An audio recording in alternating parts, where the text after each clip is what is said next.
All new tonight, a patient's warning. A former Oahu lifeguard now suffers from a debilitating condition following what was supposed to be a routine surgery at Queens West. Now he's urging others to always research their doctors. Our Allison Blair reports. Almost immediately after undergoing a hernia operation in August 2021, Drew Beale says he knew something wasn't right, telling H&N Investigates if he was aware of his surgeon's troubling past prior to the procedure, he would have found another doctor. Get some good waves. Perched high in a tower overlooking the Waianae coast, for Drew Beale, life couldn't be better. The best office in the world. In 2018, the former Marine was hired as an ocean lifeguard at the Beale Army Recreation Center. Big waves, helping people, being able to work out, stay fit. I just fell in love with the career. But now, instead of being the person people turn to in an emergency, Beale is the one in distress. For the past 3.5 years, he says his days have consisted of persistent pain and seemingly endless doctor's visits. It breaks my heart that I can't do my dream career, and I'm only 44, and that surgery ruined my life. He says up until that point, his body worked the way it was supposed to. What comes in, goes out, and when I woke up from that surgery, I had chronic severe pain and the inability to pass gas or go number 2 efficiently, and that's never been the case. This is a photo of Beale right before the operation.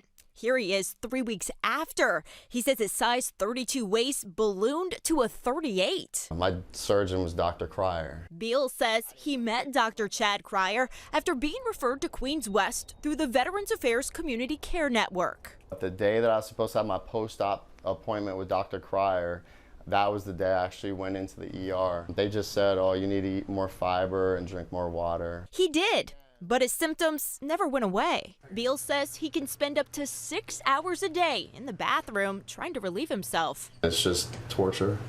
Desperate to find out what was wrong, Beale said he began researching his symptoms and pushing the surgeon for more tests, even getting his VA advocate involved. Telling Dr. Cryer he suspected he was suffering from an abdominal adhesion. I bring it back to him, completely minimizes it, not even like it would cause issues. But a second surgery confirmed Beale's suspicion. What is an abdominal adhesion? It's a scar tissue that forms after surgery. According to the National Institutes of Health, more than 90% of patients who have abdominal surgeries develop adhesions. In many cases, they don't cause symptoms, but there are instances where adhesions can kink, twist, pull, or compress the intestines and other organs, causing an intestinal obstruction, a condition that can be life-threatening.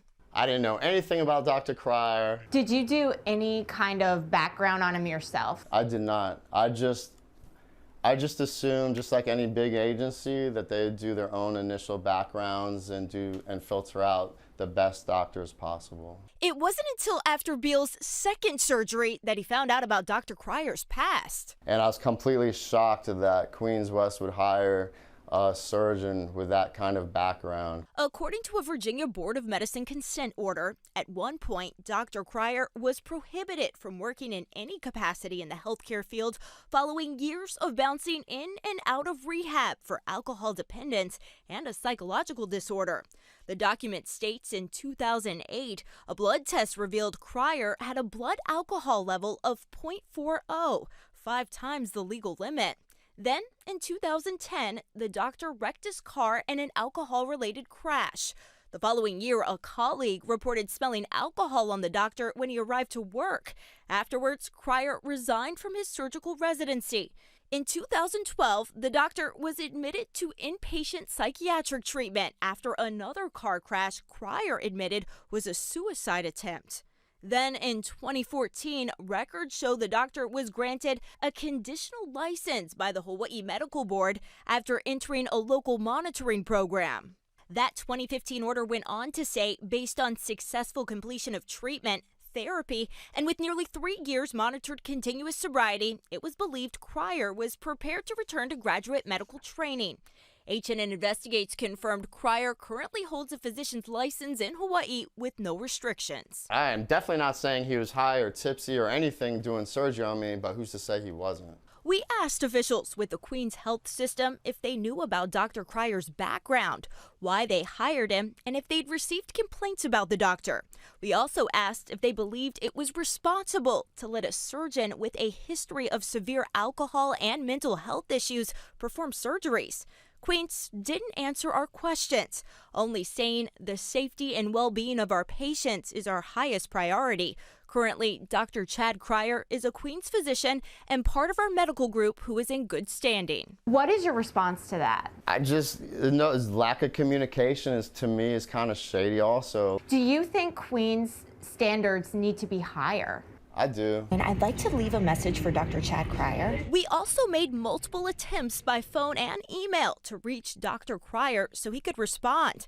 He has yet to get back to us. Since 2021, Beale has had to undergo close to a half dozen surgeries. Several of those were on the mainland. He's also developed other gastrointestinal conditions and is working with the VA in hopes of being treated by experts at the Mayo Clinic. Allison Blair, Hawaii News Now.